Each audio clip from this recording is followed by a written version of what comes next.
Dear friends, once again welcome to our Phonetics class. Last class we were discussing the manner of articulation. കഴിഞ്ഞ ക്ലാസ്സിൽ നമ്മൾ discuss ചെയ്ത plosives, affricates, fricatives, nasals, semi vowels ഇതൊക്കെ നമ്മൾ കഴിഞ്ഞു. ഇനി നമുക്ക് പറയാനുള്ളത് റേ സൗണ്ട് ആണ്. Ray sound is a frictionless continuant. While the production of this sound, the soft palate is raised, the nasal passage is shut. The active and passive articulators are brought near each other, but they are not brought close enough to produce friction. അതാണ്. അപ്പോൾ ഈ ray സൗണ്ടിൻ്റെ ഒരു speciality, അത് produce ചെയ്യുമ്പോൾ active ആർട്ടിക്കുലേറ്ററും passive ആർട്ടിക്കുലേറ്ററും raise ചെയ്യുന്നുണ്ട്. പക്ഷേ നമ്മൾ ഫ്രിക്കേറ്റീവ്സിൻ്റെ അത്രത്തോളം ഇതെന്ത് ചെയ്യുന്നില്ല, റേസ് ചെയ്യുന്നില്ല. ഫ്രിക്കേറ്റീവ് സൗണ്ട്സ് പ്രൊഡ്യൂസ് ചെയ്യുമ്പോൾ എങ്ങനെയായിരുന്നു? ഫ്രിക്കേറ്റീവ് സൗണ്ട്സ് പ്രൊഡ്യൂസ് ചെയ്യുമ്പോൾ പിന്നെ ആക്റ്റീവ് ആർട്ടിക്കുലേറ്ററും പാസീവ് ആർട്ടിക്കുലേറ്ററും വളരെ അടുത്തേക്ക് വരികയാണ്. അതുകൊണ്ടാണ് അതിന് ഫ്രിക്കേറ്റീവ്സ് എന്ന് പറയുന്നത്. പക്ഷേ ഫ്രിക്ഷൻ ലെസ് കണ്ടിന്യൂൻ്റിൽ ഇങ്ങനെ ഒരു ഫ്രിക്ഷൻ ഉണ്ടാവുന്നില്ല, ഓഡിബിൾ ഫ്രിക്ഷൻ ഉണ്ടാവുന്നില്ല ഇവിടെ. കാരണം എന്താണെന്ന് വെച്ചാൽ അത്രത്തോളം എടുക്കുന്നില്ല. നമ്മൾ എങ്ങനെയാണ് ഫ്രിക്കേറ്റീവ് കോൺസണൻസ് പ്രൊഡ്യൂസ് ചെയ്യാം? ഫ, ഫ്, വ, ഥ, ദ, സ, സ, ഷ, ഴ, ഹ ഇതൊക്കെ പ്രൊഡ്യൂസ് ചെയ്യുമ്പോൾ ആക്റ്റീവ് ആർട്ടിക്കുലേറ്ററും പാസീവ് ആർട്ടിക്കുലേറ്ററും വളരെ അടുക്കാണ്. അപ്പോൾ ചെറിയൊരു ഗ്യാപ്പാണ് ഉള്ളത്. അപ്പോൾ ആ ഗ്യാപ്പിലൂടെ എയർ പുറത്തേക്ക് പോകുമ്പോൾ ഓഡിബിൾ ഫ്രിക്ഷൻ ഉണ്ടാവുന്നു. പക്ഷേ റ എന്ന് പറയുമ്പോൾ അത്രത്തോളം ആക്റ്റീവ് ആർട്ടിക്കുലേറ്റർ പാസീവ് ആർട്ടിക്കുലേറ്ററിൻ്റെ അടുത്തേക്ക് എത്തുന്നില്ല. അപ്പോൾ വലിയൊരു ഗ്യാപ്പാണ് അവിടെ ഉള്ളത്. അപ്പോൾ ആ ഗ്യാപ്പ് ഉള്ളത് കൊണ്ട് തന്നെ ഓഡിബിൾ ഫ്രിക്ഷൻ ഉണ്ടാവുന്നില്ല. അതുകൊണ്ടാണ് ഇതിനെ ഫ്രിക്ഷൻ ലെസ് കണ്ടിന്യൂറ്റി എന്ന് പറയുന്നത്. അപ്പോൾ പ്ലോസീവ് കോൺസണൻറ്റിൻ്റെ കേസിൽ നമുക്ക് ശ്രദ്ധിക്കേണ്ടത് എന്താണ്? സോഫ്റ്റ് പാലറ്റ് ആക്റ്റീവ് ആർട്ടിക്കുലേറ്റർ റൈസ് ചെയ്യുന്നു, പാസീവ് ആർട്ടിക്കുലേറ്ററിൻ്റെ നേരെ അവ തമ്മിൽ അറ്റാച്ച് ചെയ്യുന്നു, പിന്നെ കുറച്ച് നേരം എയറിനെ ബ്ലോക്ക് ചെയ്യുന്നു, sudden separation with an explosive sound. അതാണ് പിന്നെ പ്ലോസീവ് കോൺസണൻസിൻ്റെ സ്ഥിതി.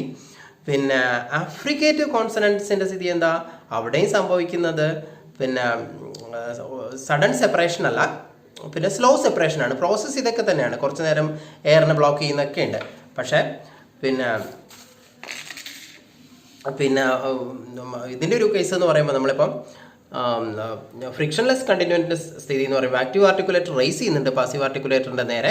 പക്ഷേ അത്രത്തോളം വളരെ അടുത്തല്ല. ആക്റ്റീവ് ആർട്ടിക്കുലേറ്റർ റൈസ് ചെയ്യുന്നത് ഫ്രിക്കേറ്റീവിനെ പോലെ വളരെ അടുത്തല്ല. അതുകൊണ്ട് തന്നെ ഇത് പ്രൊഡ്യൂസ് ചെയ്യുമ്പോൾ ഓഡിബിൾ ഫ്രിക്ഷൻ ഉണ്ടാവുന്നില്ല. അതുപോലെ തന്നെ ഇത് പ്രൊഡ്യൂസ് ചെയ്യുമ്പം എയർ ബ്ലോക്കേജ് ബ്ലോക്കും ആവുന്നില്ല. ഫ്രിക്കേറ്റീവ്സിൽ എന്താണ്? ഓഡിബിൾ ഫ്രിക്ഷൻ ഉണ്ടാവുന്നുണ്ട്. കാരണം എന്താ? ആക്റ്റീവ് ആർട്ടിക്കുലേറ്ററും പാസീവ് ആർട്ടിക്കുലേറ്ററും വളരെ അടുത്താവുന്നുണ്ട്. ഇവിടെ അത്രത്തോളം അടുത്തല്ല, അതുകൊണ്ട് തന്നെ ഓഡിബിൾ ഫ്രിക്ഷൻ ഉണ്ടാവുന്നില്ല. അപ്പം ബ്ലോക്കേജ് ഓഫ് എയറും ഉണ്ടാവുന്നില്ല. അറ്റാച്ച് ചെയ്തിട്ട് കുറച്ച് നേരം എയറിനെ ബ്ലോക്കും ചെയ്യുന്നില്ല. അതൊക്കെ നമ്മൾ പ്ലോസീവ് കോൺസണൻസും അഫ്രിക്കേറ്റ്സ് കോൺസണൻസും അങ്ങനെയാണല്ലോ.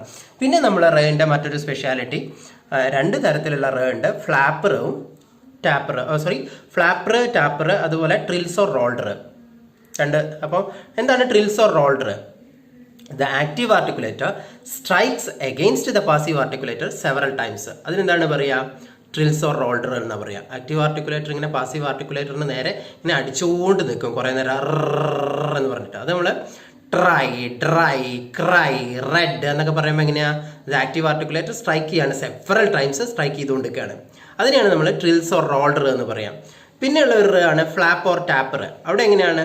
Active articulator strikes against the passive articulator only once. ഒരിക്കൽ മാത്രം ആക്റ്റീവ് ആർട്ടിക്കുലേറ്റർ പാസീവ് ആർട്ടിക്കുലേറ്ററിന് നേരെ അടിക്കുന്നതിനാണ് ഫ്ലാപ്പ് അല്ലെങ്കിൽ ടാപ്പർ എന്ന് പറയാം. സെവറൽ ടൈംസ് അടിക്കുന്നതിനെ നമ്മൾ ട്രിൽസ് അല്ലെങ്കിൽ റോൾഡർ എന്ന് പറയും.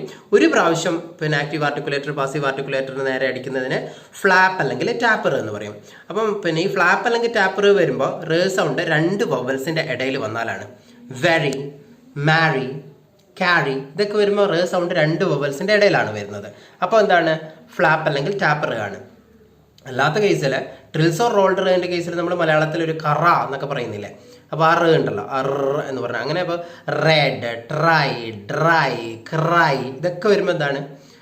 ട്രിൽസ് ഓർ റോൾഡർ ആണ് വരുന്നത്. അപ്പോൾ നമ്മൾ ഇന്ന് നമ്മൾ റേ സൗണ്ടിൻ്റെ സ്പെഷ്യാലിറ്റി നമ്മൾ മനസ്സിലാക്കി.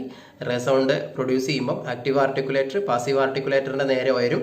എന്നാൽ അത് വളരെ അടുത്തേക്കല്ല വരുന്നത്, വളരെ ഗ്യാപ്പ് ഉണ്ട്. ആ ഗ്യാപ്പ് ഉള്ളത് കൊണ്ട് തന്നെ എയർ പുറത്തേക്ക് പോകുമ്പോൾ ഓഡിബിൾ ഫ്രിക്ഷൻ ഒന്നും ഉണ്ടാവുന്നില്ല. ഫ്രിക്കേറ്റീവ്സിലാണെങ്കിൽ നമ്മൾ ഓഡിബിൾ ഫ്രിക്ഷൻ കാണാം. പ്ലോസീവ്സിലും അഫ്രിക്കേറ്റ്സിലും നമ്മൾ കുറച്ച് നേരം ബ്ലോക്കേജ് ഓഫ് എയർ കാണാം. ഇതൊക്കെ ഉണ്ടാവും. പക്ഷേ റേ സൗണ്ടിൽ ഇങ്ങനെയൊന്നും ഉണ്ടാവുന്നില്ല. അപ്പോൾ ഇന്ന് ഫ്രിക്ഷൻലെസ് കണ്ടിന്യൂൻ്റ് ആയിട്ടുള്ള റേ സൗണ്ട് നമ്മൾ കഴിഞ്ഞിരിക്കുകയാണ്. അപ്പോൾ ഈ ഒരു വീഡിയോ നിങ്ങൾക്ക് ഇഷ്ടമാവുകയാണെങ്കിൽ സബ്സ്ക്രൈബ് ചെയ്യുക. ബെല്ലൈക്കൺ ക്ലിക്ക് ചെയ്യുക, ഓൾ സെലക്ട് ചെയ്യുക. Thank you very much.